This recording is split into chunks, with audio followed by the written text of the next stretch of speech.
bahkan juga kematian.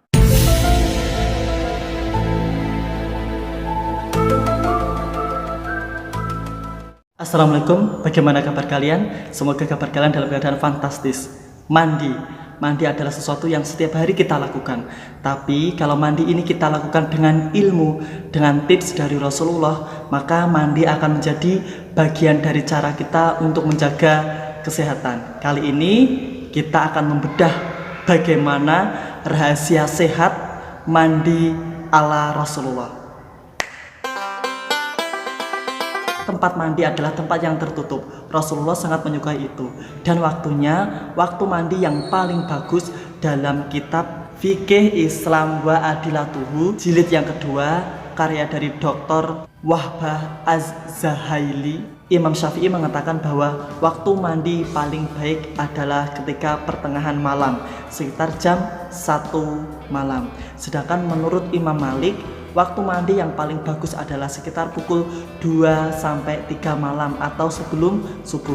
Sedangkan menurut Imam Hambali dan juga Imam Hanafi, beliau berdua mengatakan bahwa waktu mandi yang paling bagus adalah setelah subuh.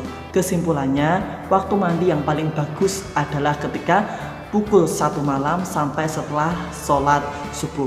Kenapa waktu-waktu itu menjadi waktu yang sangat baik untuk mandi?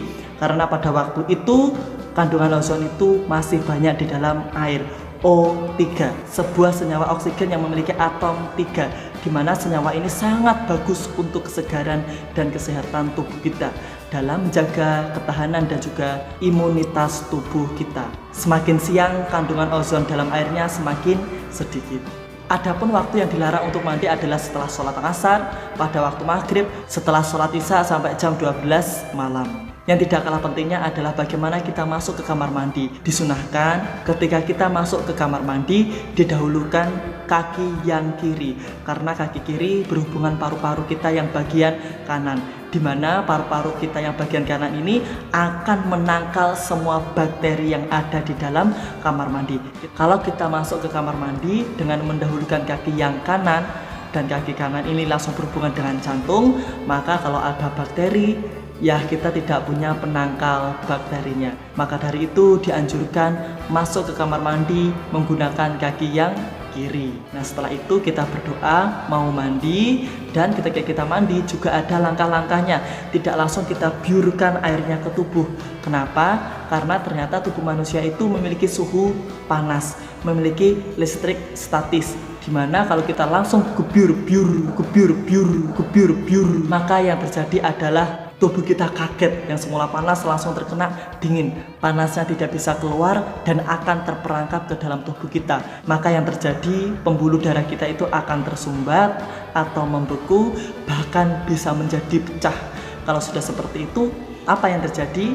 Maka yang terjadi adalah penyakit stroke, jantung, bahkan juga kematian. Maka dari itu, tubuh kita itu yang pada dasarnya memiliki panas, kita turunkan secara perlahan-lahan, yaitu dengan ketika kita mandi, bagian yang pertama kali kita basuh adalah telapak kaki, kemudian naik ke betis, naik lagi ke paha, ke perut, dan kemudian ke bahu. Barulah kita siram ke kepala kita. Analoginya seperti gelas yang diisi air panas, kemudian tiba-tiba kita berikan es. Apa yang terjadi? Gelasnya pasti akan pecah, tar.